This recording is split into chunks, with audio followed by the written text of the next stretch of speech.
Hola, ¿qué tal? Buenas noches. Esperando que todos se encuentren muy bien. La siguiente historia es traída a nosotros por Dani el Loco, así lo encuentran en Reddit. Es una segunda historia que contamos de él, ya que tiene, pues la verdad, unas historias muy interesantes. De hecho, él nos trajo la de un fantasma captado por unas cámaras de un Sam's Club. Justamente aquí te voy a dejar una tarjetita para que si gustas puedes irla a ver. Pues nada, muestren su apoyo a Dani el Loco, ya que tiene muy buenas historias, que les repito, y pues tiene más. Si gustan, pues se las puedo traer. Ya tengo permiso de él. Dani, te mando un abrazo y pues mis más grandes agradecimientos. Ahora sí, sin más, vamos con la siguiente historia.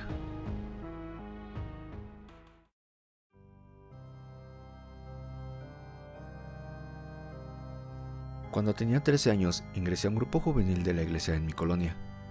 A este grupo, aparte de que nos hablaban sobre enseñanzas y vivir según lo que quería Dios, también teníamos mucho tiempo de dispersión y juegos. No pasó mucho tiempo para poder integrarme al grupo de líderes que dirigían las actividades del mismo.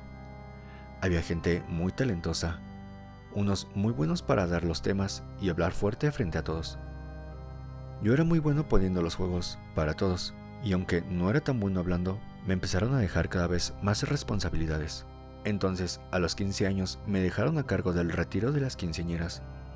Todas las quinceañeras que quisieran festejar su misa tenían que forzosamente pasar medio sábado en el retiro, donde yo trataba que entendieran sobre cómo tenían que participar en la misa y las motivaba a seguir por buenos pasos. Todo esto lo digo para preparar mi anécdota, y más adelante sabrás por qué es algo importante. Cierta tarde, en las criptas de la iglesia, que es donde se resguardaban las cenizas de los difuntos, y están los espacios para depositar las urnas con los restos cremados, alguna persona dejó en la entrada una urna con un papel donde había escrito: "Soy Panchito, mi familia no tiene dónde dejarme". Esto fue un shock para la secretaria de la iglesia y se lo comunicó al párroco de la iglesia. Fue entonces cuando dispuso un espacio para Panchito. Cabe mencionar que nosotros, como miembros del grupo juvenil, nos la pasábamos mucho tiempo en la iglesia. Yo era uno de los que más pasaba ahí, pues aparte de estar en el grupo, también pertenecía al coro de misa de las 11. Señalo esto porque yo escuchaba lo que los catequistas decían sobre las criptas, que se escuchaban llantos, pasos y a veces que arrastraban cosas. Ningún grupo de la iglesia quería utilizar aquel lugar para reunirse, por lo cual siempre nos dejaban a los jóvenes. Ahí hacíamos nuestras juntas de líderes los viernes por las noches, para ponernos de acuerdo sobre los temas y sobre todo lo que tendríamos que hacer con el grupo de jóvenes. Y como ya había mencionado, yo un sábado al mes tenía que encargarme del retiro de las quinceañeras, de 8 a 2 de la tarde. Yo era el último en salir de las criptas y el primero en entrar al día siguiente. Cuando yo comenzaba a tener a cargo el retiro, no encontraba nada fuera de lo común, pero a partir de aquel día en que dejaron a Panchito, yo encontraba hojas tiradas en el piso con dibujitos y crayones tirados por las criptas. Yo llegaba a las 7 a la iglesia para limpiar y acomodar sillas, pero siempre me alteraba un poco a encontrar estos dibujitos. Yo no sabía sobre lo de Panchito para entonces. Fue hasta que una catequista me preguntó si no había sentido, visto o si no me había pasado algo extraño en ese lugar. Le dije que no.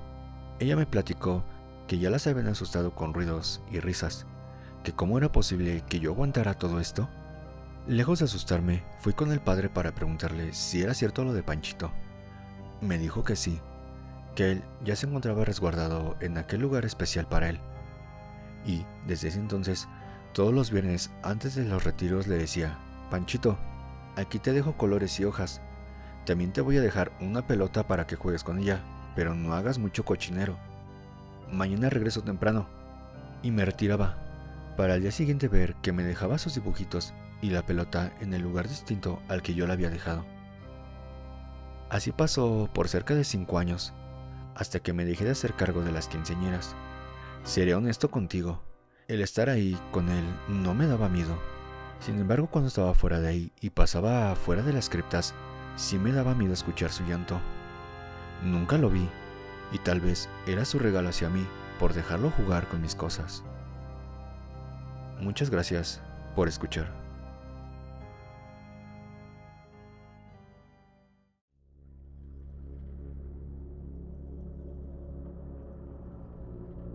Desde que tengo memoria, siempre he pensado que mis sueños tienden a conectar con partes de mi subconsciente y hacerlos realidad durante la noche.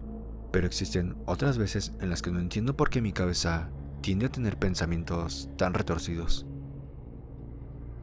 Una vez, cayendo en los brazos de Morfeo, empecé a experimentar cierta caída hasta llegar a un punto donde todo transcurría de forma normal. Me encontraba con mi familia a las afueras de un parque y necesitábamos cruzar hacia el otro lado de la calle, pero una estructura enorme se interponía entre los dos extremos, por lo que bordearlo era más difícil que cruzarlo en su interior.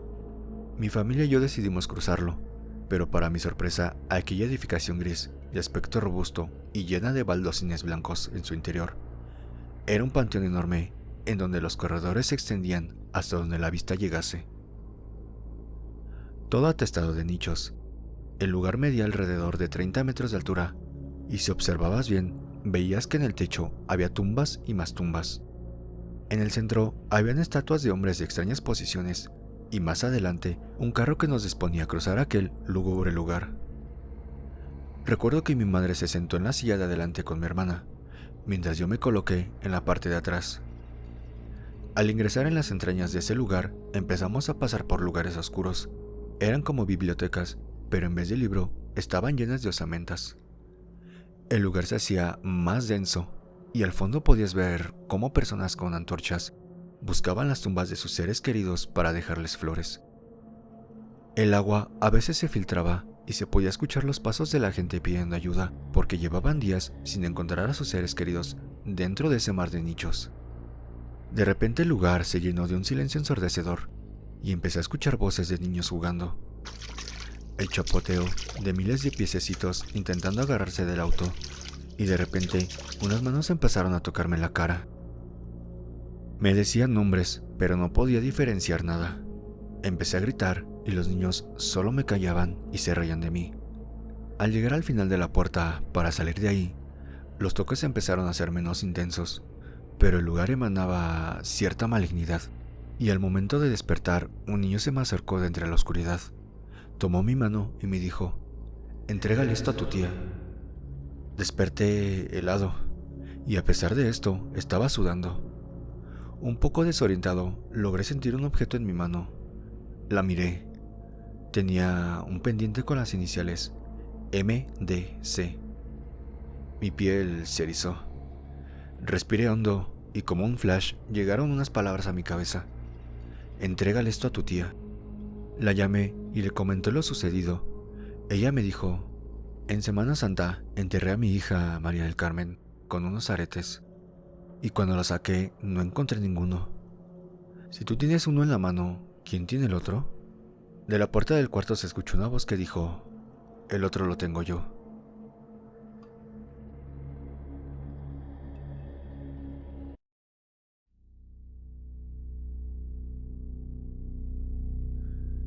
Les contaré lo que me pasó hace varios años atrás.